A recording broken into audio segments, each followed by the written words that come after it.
আসসালামু আলাইকুম ওয়া রাহমাতুল্লাহি ওয়া বারাকাতুহু। তাকাব্বালাল্লাহু মিন্না ওয়া মিনকুম। দেশ ও প্রবাসে অবস্থানরত আমার প্রিয় লক্ষ্মীপুরবাসী, পবিত্র ঈদ উল ফিতর আমাদের মাঝে বয়ে এনেছে আনন্দের বার্তা। দীর্ঘ সিয়াম সাধনার পর এ আনন্দ আমরা উদযাপন করতে যাচ্ছি। ইসলাম আমাদের সাম্য ও ভ্রাতৃত্বের শিক্ষা দেয়। আমি বিশ্বাস করি ঈদের এই আনন্দ তখনই পূর্ণতা পাবে যখন আমরা আমাদের আত্মীয়স্বজন, প্রতিবেশী এবং অবহেলিত জনগণের পাশে যদি আমরা দাঁড়াতে পারি। এজন্যে আল্লাহ তাআলা আমাদের জন্যে, সামর্থ্যবানদের জন্যে যাকাতকে ফরজ করে দিয়েছেন। ফিতরা এবং দান সাদাকার মাধ্যমে আমরা যাতে ঈদের আনন্দকে সকলের মধ্যে ভাগাভাগি করে নিতে পারি, সেই বার্তা এই রমাদান আমাদেরকে দিয়েছে। মাহে রমাদানে আল্লাহ তাআলা মহাগ্রন্থ আল কোরআন নাজিল করেছেন।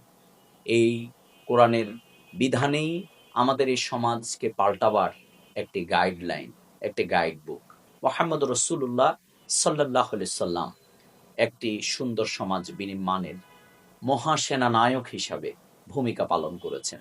আমরা যদি সেই জীবনকে অনুসরণ করি তাহলে আমাদের এই হিংসা, বিদ্বেষ, ভেদাভেদ সবকিছুকে ভুলে আমরা একটি সুন্দর বাংলাদেশ, সুন্দর এবং সমৃদ্ধ লক্ষ্মীপুর গড়তে পারবো। আসুন সেই লক্ষ্যে আমরা ঐক্যবদ্ধ হই। আমাদের বিগত নির্বাচনে আপনারা যারা আমাকে ভালোবেসে ভোট দিয়েছিলেন, জীবনের ঝুঁকি নিয়ে অক্লান্ত পরিশ্রম করে আপনারা খেটেছেন। সেই জন্যে আমি সবার কাছে চিরঋণী। প্রবাসে যারা অবস্থান করছেন, আপনারা সবচেয়ে বেশি ভোট দিয়ে আমাদের পাশে দাঁড়িয়েছেন। এজন্য রেমিটেন্স যোদ্ধাদের প্রতি আবারও কৃতজ্ঞতা জানাচ্ছি।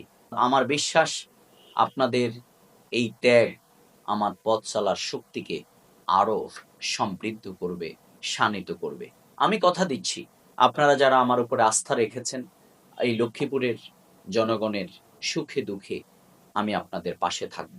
আপনাদের দোয়া, ভালোবাসাই আমার পথ চলার শক্তি। আসুন সন্ত্রাস, মাদক এবং দুর্নীতিমুক্ত একটি লক্ষ্মীপুর গড়ি। আমরা উন্নয়নের পথে এগিয়ে যাই। আর হানাহানি কাটাকাটি নয়, বরং আমরা একে অন্যের পাশে দাঁড়াই।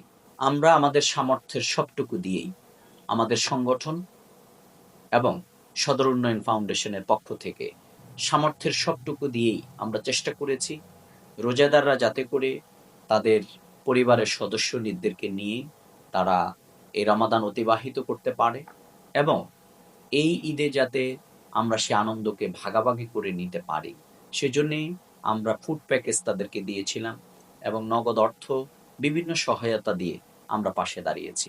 এই ক্ষেত্রে যারা আমাদেরকে সহযোগিতা করেছেন, আল্লাহ তাআলা তাদেরকে উত্তম যাচাই খায়ের দান করুন।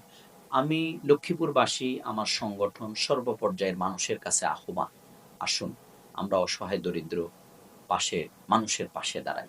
আমরা ঈদের আনন্দকে ভাগাভাগি করি।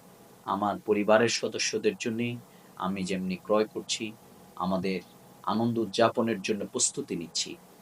আমরা যাতে করে আমার প্রতিবেশী পাশে থাকা মানুষগুলোর মুখে হাসি ফোটাবার জন্যে আমরা ভূমিকা রাখতে পারি। সেই চেতনা, সে বোধ এই ঈদ আমাদের মধ্যে জাগ্রত করুক।